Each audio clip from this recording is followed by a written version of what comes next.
Hello again, it's Crew Call here on the Motor Racing Network, taking you into the garage and talking to the folks that make the race cars go around the racetrack. We are so glad that you have joined us. I'm Steve Post, pit road reporter for Motor Racing Network, joined by 25-time and championship-winning crew chief Todd Gordon. Hello, Todd. How are you? I'm good. Good. Came off of Talladega weekend. It was a pretty solid event. Solid and different, Todd. Yeah. Different in a couple senses. We didn't have the big one, and we didn't have to go to the videotape to see who won the race. We need a photographer at the start-finish line, but we made it all the way back to the checker. Made it all the way back to the checker. What's your take on what we saw Talladega with in respective to that? Yeah, I thought I guess I'm going to start with a winner. Austin Cindric, Brian Wilson, the two team, they executed perfectly, and when you put it together. They put themselves, we'll go back to it. We talk about fuel saves and different things like that. I always say Talladega is chess, not checkers. Yeah. There's others that say that as well. And I agree with that. They ran around 20 something the whole third stage, saving fuel, did a great job of saving fuel. Their pit stop was the fastest pit stop in the green flag cycle at the end of the race. Right. They were 3.26 seconds. There were teams that were in the mid fours because they had to put more fuel in their car. Because they weren't riding 25th. Now, on top of that, they didn't, they were dumping fuel before they stopped the tires rolling too. Andrew Lackey, his gas man. Oh my gosh, I literally was standing feet from it, calling the pit stop. It was a thing of beauty. Like, you almost can see it in slow motion because that car crosses the line while it is coming in, and he is plugged in. Yep. I talked to Wilson a little bit about it. His plug-in times, because that's we look at all the metrics exactly everywhere. Plug-in times. We thought we'd be talking about that. Yeah. Well, when you break down the pit crew guys, it's jack to jack. They do for jackman. Well, for gasmen, it's plug-in times. It's exchange times, and that's a single can, so there's no exchange. But his plug-in times are negative. His average is he's plugged into the car before it stops rolling. Wow. Well, that's what happens there. That's why you can stop at 3.26 seconds and dump the amount of fuel they need to. That cycled them out in front of the group that they came with, which was the last group to pit, which eventually cycled them out to the lead. And I thought he did a magnificent job of controlling the race from that point forward with 200 cars behind him and 200 cars not, but 2 rows back from that. I thought Austin Cindric did a great job, and it showed he's a student of the sport. He really is. And I think Denny Hamlin talked about this at Daytona, how Austin has become one of the elite drafting track talents in the garage area. Mm-hmm. And you saw both those skill sets. You saw running 25th, saving fuel, but you saw getting out front and mixing it up at the front. The young man really, really gets it. And there's part of it like controlling the race, the mental aspects of controlling the race. When you have teammates lined up behind you and you're kind of on an island because you don't have a teammate of your own, I actually appreciated this because he maintained the bottom lane. Even when he felt like the top lane was coming, he let the top line go, because if you go to the top line, you become vulnerable to being kind of switched, which we saw Ryan Preece do to William Byron, who was leading the top lane. Right. So I think Austin did a great job of understanding the environment around him and put it all. What a finish. What a finish that we had side by side coming. And I thought we had 2 cars that got speeding penalties that ended up Kyle Busch and Josh Berry. They were right there. They were right there in the mix of it as we came to start finish line. Wasn't sure where that was going to play out, but it was pretty exciting. Spent some time with Wes Adams. Wes is the engine tuner for ECR, for up in Welcome. Wes is a great guy. And it's fascinating the way the conversation comes back. He says, build more horsepower, build more horsepower, build more horsepower so these guys can go 60%. And then we ended the conversation by saying, until the next evolution. Did Toyota maybe show a little bit of the next evolution by forcing the hands of everybody? They showed that everybody doesn't do the same thing. Okay. That's the piece I think we showed is and I don't know all the details. I get the little bit of rumbling I hear is maybe they don't make the mileage that some of the others do. So they pushed a different pace, and they were able to push it and put themselves in a position. I thought they did a good job. They're vulnerable though, and I looked at this up in the booth. Brad Gilly and I talked about this Monday night on Late Shift. They were the first cycle. They were the first Right. group to pit, and they came out very organized and together, but they still weren't faster than the pack. And that's, if you short pit, you have to come out organized with enough speed to outpace the pack. To be faster. Because if the pack's running faster than you are at that point, you're losing ground. Although you're in two different places on a racetrack, You're still losing ground. you're losing ground to where that cycle's going to come out. And eventually it puts you where, the Toyota group had to make the run through the first cycle of Fords, and I think Ross Chastain was in that. Yeah, and he slowed them all down. Well, he split. He's just trying to. And that's racing. Yeah. I want my driver to do that. I want my driver to try to maintain track position. Bully your way up in the position. Him out in front. And he didn't come off the road, go straight up the racetrack.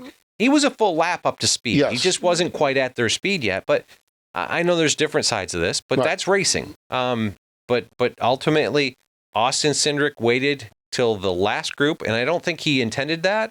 He was in the second lane. He was in the second lane. The Fords peeled off, I believe and he they couldn't get wanted. there. Yeah, I believe listening to the radio, they would prefer to go on a little earlier, but with their teammates, with the Ford piece, but they were stuck. I mean, those two lines kind of get stuck there. You don't have you need 10 laps to figure out how to get down, not one or two. So, but it worked out for him.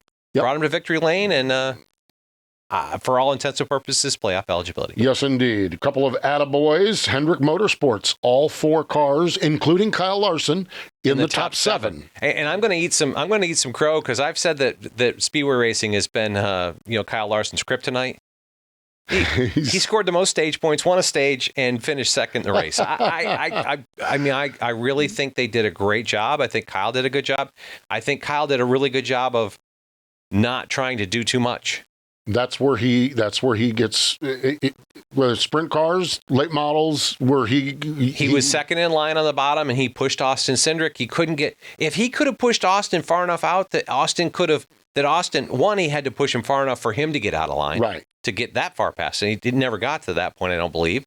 Or the other one is try to get Austin to make a move where he feels like he need to block the other line, but Austin didn't get snookered. Yeah, exactly. Great stuff, that's for sure. A couple of our attaboys. Chad Haney is the crew chief for Austin Hill. We love Austin Hill winning at a super speedway or drafting track is not absolutely abnormal, but you got to do it. Talladega was kind of his. Yeah, it was his kryptonite. Yes, so, but that one's gone as well. And Lawless Allen won the ARCA Menard Series race, so thumbs up to Kevin Reed Jr.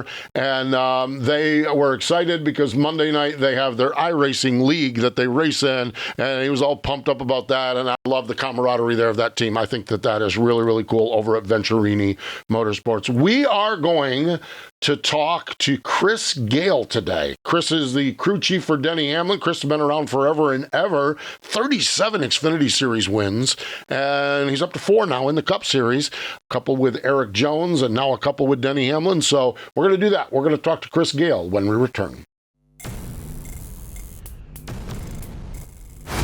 The NASCAR channel is available now on Tubi. 24/7 news, documentaries, with access to the exclusive NASCAR Vault. The NASCAR channel, always on, always free, only on Tubi. Welcome back. It is Crew Call here on the Motor Racing Network. Todd Gordon, Steve Post. Let's go over to Joe Gibbs Racing, joining us, crew chief for that progressive number 11 for Denny Hamlin, Chris Gayle. Hello, Chris. How are you? I'm doing great this morning. How are you guys doing? We're doing well. Chris, Todd and I just kind of broke down Talladega, but I'm interested in your breakdown of Talladega, specifically with the Toyota strategy, if you will. Just tell me how you guys arrived at racing and not fuel saving, which appeared to what you were doing there. Yeah, I mean, I think there's a lot of thoughts and counter strategies, right? Like things we've been good at, things we haven't been good at. We don't feel like we've been able to execute the fuel strategy game well, although we're very aware of it, you know what I mean, and trying to get in the right spots to do it. But it requires really thin margins on a lot of areas. So there was a concerted push and effort to kind of do something different to see if we could create some chaos and make some differences in when the pack may react and take advantage of those scenarios. And, in one situation, it worked in the first stage, but that's because we got a caution in the right spot to where the cycle didn't quite play all the way out to where you could have seen some of those guys who might have been saving more fuel with shorter stop times jump us. And in the end, the the final stage, the way it really worked out, right? The 22 had enough car speed where he was able to kind of roll to the front of us and slow us down for 2 laps before we needed to pit. That cost us time. We rolled through the cycle, and then if you don't execute the cycle perfectly, meaning green flag entry matters, you know, if you leave a half a second to a second on the table there, if you're half a second too long in the pit box, you come out, you roll around, and you get blocked by the one car. You know, that's the one part of that strategy. When you pit first, you're having to come through all that traffic of guys that are pitting after you. And if you can't cleanly get far enough up through that, you wind up not getting far enough. I think we wound up at like P13 before the block happened, where we were going to kind of cycle out, had it all worked out. But then the block happened, and a few things slipped back, and we couldn't stay there. So, yeah, it was an interesting day, right? Yeah, it definitely was. And I want to get a little deeper in that because you're there, but you're now at a point with you've got car count to be able to kind of drive your own strategy with the Toyotas. And then you talked about the wins of being on the short side of the cycle, being the first ones to pit road is if there is a caution, you're in a good position. And then you look at the other manufacturers and they're stacked so deep that there does tend to be, as we saw on stage one, there tends to be some chaos at times coming to pit road. There is, to you, there's probably a risk and reward. That early pit may be a little bit risk like you saw in the final piece, but the reward is you're not in the chaos and caught up in it as the others come to pit road, right? Yeah, and I think, right, that happened Talladega last year in this race, right, where the Toyotas were the first ones to pit early. Mm-hmm. We unfortunately messed up the strategy by wrecking each other, but a few of our teammates benefited from that, right? The 45 car won that race, technically, because, you know, that's right, that happened. The cycle played out, and he was the first to pit and done pitting and had the lead. Yeah, it's really impressive, really impressive. All right, I want to go a little more global here. Trophy that's sitting over your shoulder. I asked you in the break there. That's Eric Jones, Coke 0400. You've been with Jarek Jones. You brought him out of the Xfinity Series forward. You went back to Xfinity. You brought Ty forward. I thought you guys did a great job. I thought you were very competitive. 2 guys you've been in Cup with were rookies. Now you've got a very seasoned veteran. What's different? A lot, you know. I guess I probably didn't realize how much was different until I sat in this position, right? And started having conversations with Denny. And then more than just having conversations with Denny, started, you know, working in the simulator with him and looking at his perspective on all that and kind of how he approaches it. I think that's what's different, right? You can... In my position before with rookies, I felt like I was always the guy who was trying to plug every hole, think of every possible thing. Man, let me make sure that these guys aren't missing something, right? And you're doing that from a position who hasn't been a driver. You're just doing it from your experience of working with other experienced drivers, working with other crew chiefs, working inside teams, and just putting that notebook of knowledge completely together. Well, this has been one that's been a little different for me. You know, we'll go in the simulator and Denny will point out things I didn't realize and why he's using the simulator a certain way, and how he approaches some of his tactics during the race, and not where I just haven't had that to lean on, you know, before. And I think that's probably opened up my eyes to other strategy options, other things, thinking about the car during the week of where we can get better and how we can get better. And he has that knowledge of what he really needs. He's been there. He knows what he's had when the car was good and when he was capable of winning. So he kind of knows how far it's off, right? When you have that with rookies, they're more, you know, well, the car is good. Is it good enough to win? Well, I don't know. What more do you need? Sometimes, I'm not quite sure. It feels good. I don't know. Denny's got a lot bigger notebook of that, of yes, this is good enough to win. This isn't good enough to win. Man, that's a luxury, that's for sure, to have all that experience. With this change, also, Denny's former crew chief Chris Gayle has moved to overseeing competition. How has that evolved, and how has that impacted you? Because obviously Chris has a real good understanding of your team, your driver, and that 11 car. Yeah, it's I mean, if I ever have questions, if I run into stuff, even if it's just team related, maybe it's Denny related. Hey, how did you handle Denny before? Hey, have you guys been in this scenario? Here's what he said. This is what I think, but you guys have got years of doing this back and forth. How did you interpret that? So I think, that's good, right? It's a unique situation to where I'm sitting here with a team that hasn't changed, and I have the crew chief that was previously running the team that I can go rely on and go have some conversations with on the side about maybe directions that he's tried with Denny that did or didn't work. You know what I mean? And for some of these things. So I think it's a unique situation where when I looked at it, in the off season, and this came about, I'm like, it's a good situation for me to be in that I haven't been in before, where I have lots of depth behind me in multiple areas, and I have the experienced driver that I can use. So for me, this was a situation where I want to be able to go in and I've got to prove that I can do this, right? And maybe in the other scenarios, maybe you thought you could, but you're with a rookie, so there's all these questions about, are you doing a good job or are you not? Well, it's pretty clear in this situation. There's only one guy that's changed. There's one guy that has to pull the rope hard. The team's been successful. The driver's been successful. I have to keep that going. And as you bring that up, as being the only one to change, that was going to be one of my questions. This was a crew chief swap. It wasn't a team swap. I've been part of team swaps where I had all my engineers, all my guys. How do you build chemistry with a program when you're the new guy in it? Yeah, it's a little unique, right? Like very seldom do you take over a team that 3 or 4, 5, 6 guys don't change on the team. Like you said, you bring your engineers, you bring your system, whatever. This was very different, right? I came into one where, okay, here the notebooks are open. The playbook is open. This is how the team was run and how it was done. I have the freedom to go in and change things, but it wasn't really broken. Should I go in and, think that I know more than everything and go in and start day one tweaking things and changing things when really nothing was that broken? Or should I go and take a 10-week evaluation of here's how the team functions, here's what works well, here's what doesn't work well, and I'm a little different. Maybe how the guys communicated with Gabehart doesn't work with me, And so then we started making some tweaks. And I think that's how I approached it. I approach it almost from a learning side and listening and how was it done versus what I had done. What were the pros and cons to some of those things?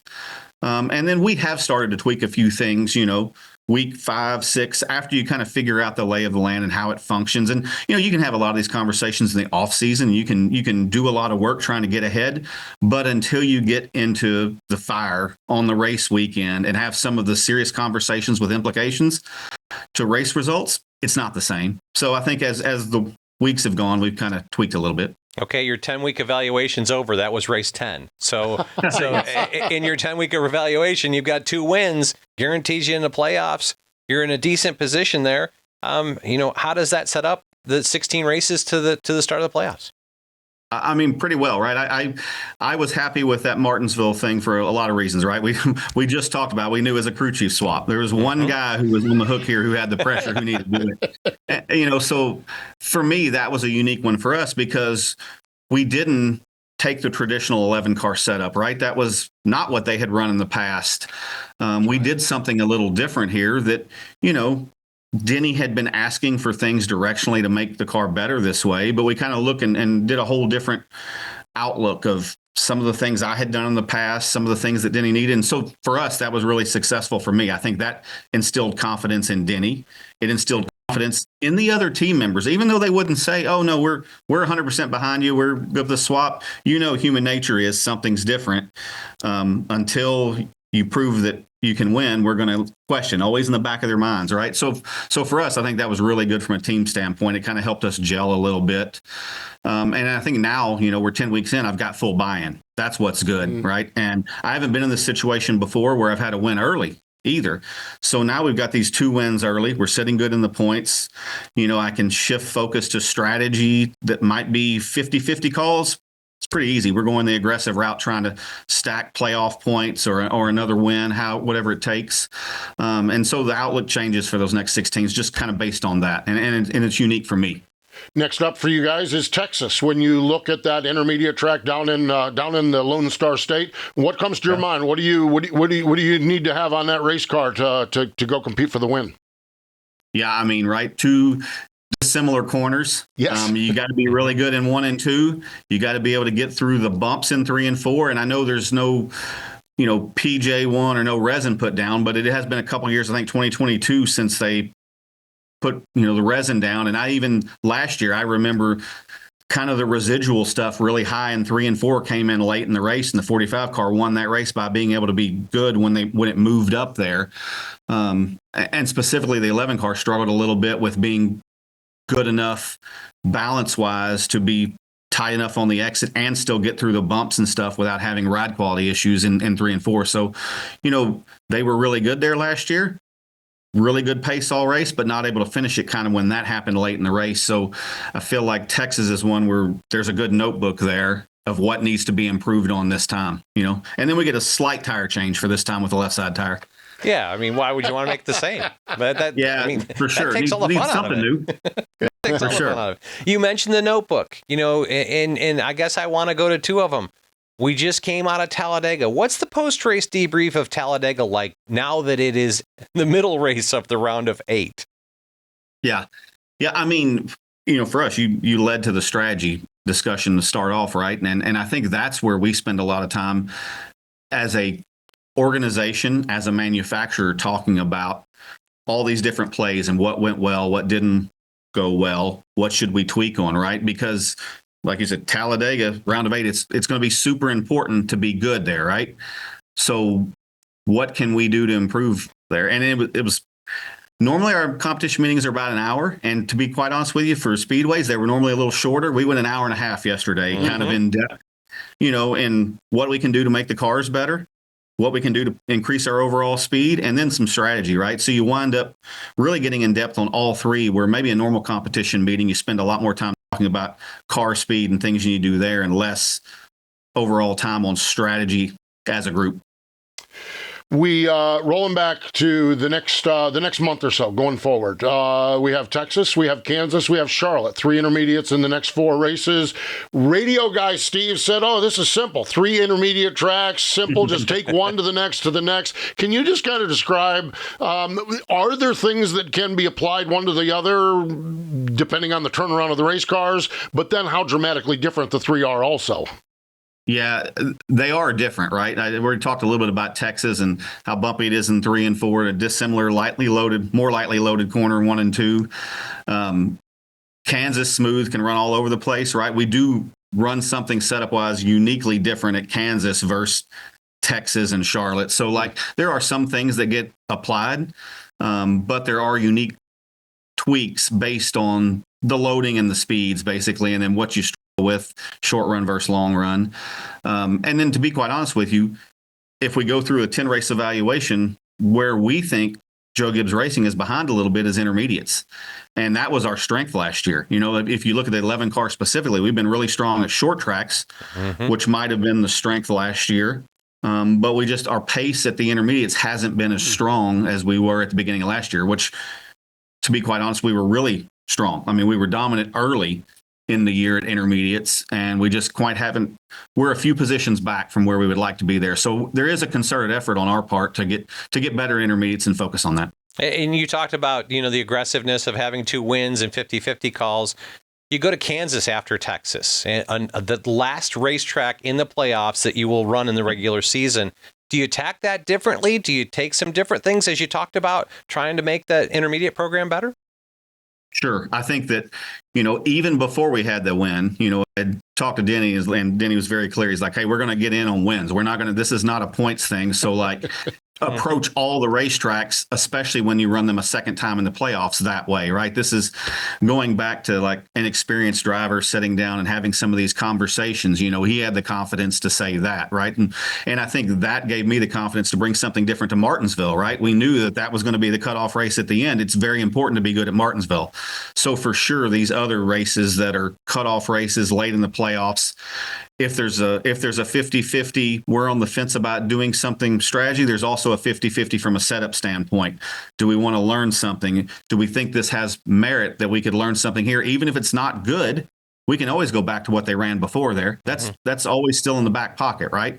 And so I think we've started approaching all these races that are, playoff races that way. All right, final question for you, Chris. You're intense. You're in an intense job. You're in a brutal environment. The Cups, I spent a lot of time with Todd. I don't know how you guys do it. What is your getaway? What is your when you get a few hours off or you get a rare day off, what is Chris Gayle's getaway?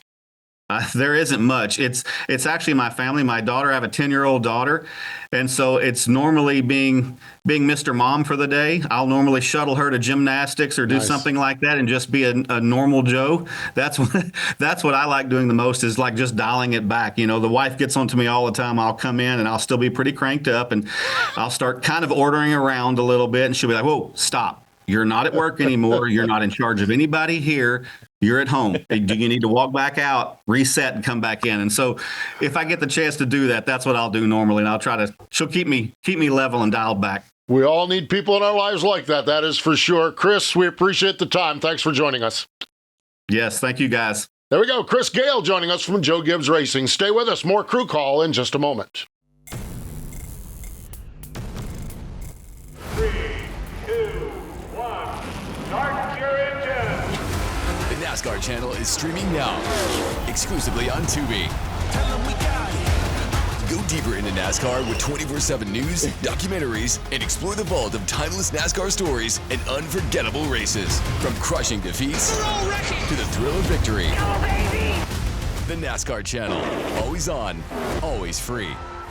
Only on Tubi.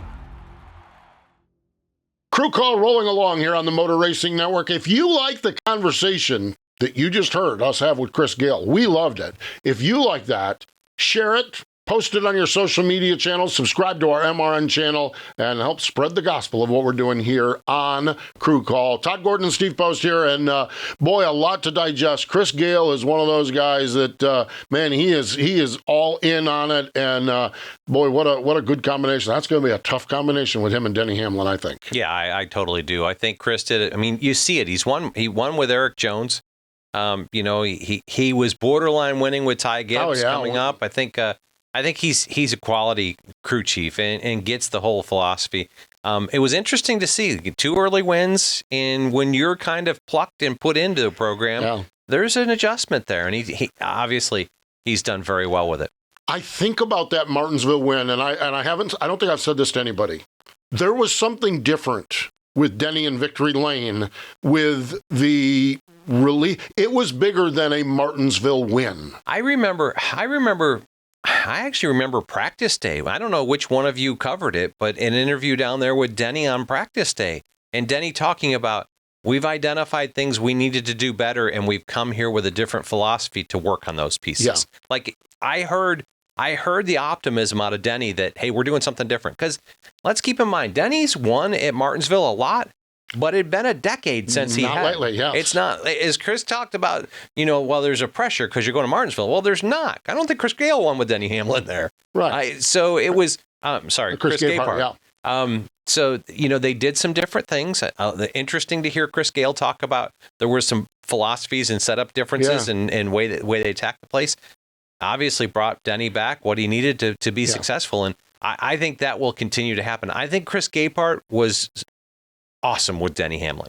I thought he was really set the bar. Yeah. I think Chris Gayle can be in that same range. And I think now you've got Chris Gayle as a global piece. I think that puts Denny in an even better position. You're adding that in, yeah. There was just something about that Victory Lane to Denny. That was just not another one of his 55 wins. There was something special that they achieved there. And when you think about it from the crew chief's perspective, when you pull a philosophy, man, Chris Gayle's got buy-in from everybody. And I think that's so important. That. From the driver, from the crew, from the pit crew, from everybody. You execute, you get back to Victory Lane in a place that you've struggled to get there. Yep. In years, I think that creates a lot of buy-in, and I think these guys are in a great place. I think they're in a great place. I think Chris Gayle will get a lot of good out of Denny Hamlin. I really believe so as well. Next up for the NASCAR Cup Series, Texas crew chief. What are we looking at Texas? Yeah. It's interesting what Chris talked about the tunnel bump in 3 and 4.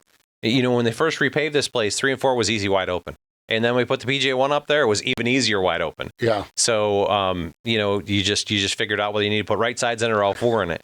1 and 2 was tough to get through. And this is still an aero balance place where because the diffuser, the closer you get at the ground, the more downforce it makes. Mm-hmm. Well, as Chris talked about, the lightly loaded end of 1 and 2, there's less banking.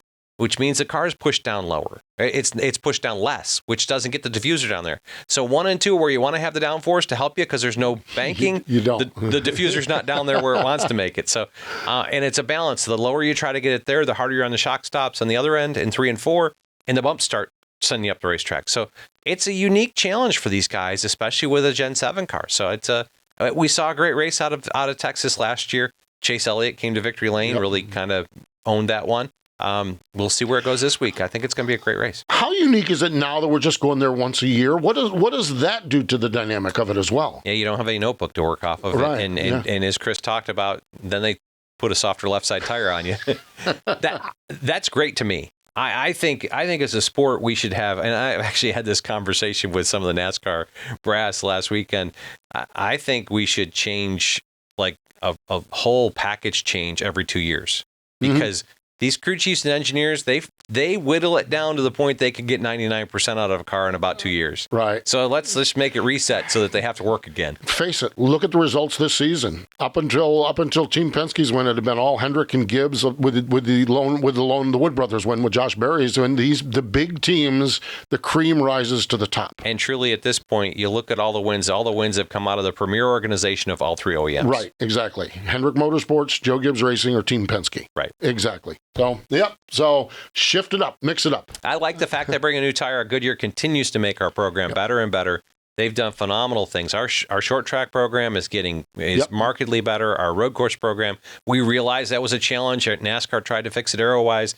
Goodyear was able to help them out with that one. I love that they continue to push the envelope. Yes, indeed. And the Performance Racing Network is going to be doing the call this week at Texas. Actually, the NASCAR Racing Network has the Truck Series race on Friday night, and then Performance Racing Network takes us through Saturday and Sunday with the Xfinity Series and the Cup Series. We have weekly shows here. NASCAR Live, our Tuesday night tradition, where Mike Bagley and the cast and crew of the Motor Racing Network take us through all the news. NASCAR Live wide open because we can't fit everything into the 1 hour we have on NASCAR Live. NASCAR Coast to Coast, where Chris Wilner covers the roots of the sport. Wing Nation, we talk sprint cars, and of course here on Crew Call. And again, subscribe to the MRN, whatever platform you're listening to or watching, subscribe to that. So he's Todd Gordon. I'm Steve Post. We are grateful that you have joined us. We're grateful also for Chris Gayle for the time joining us this time here on Crew Call on the Motor Racing Network.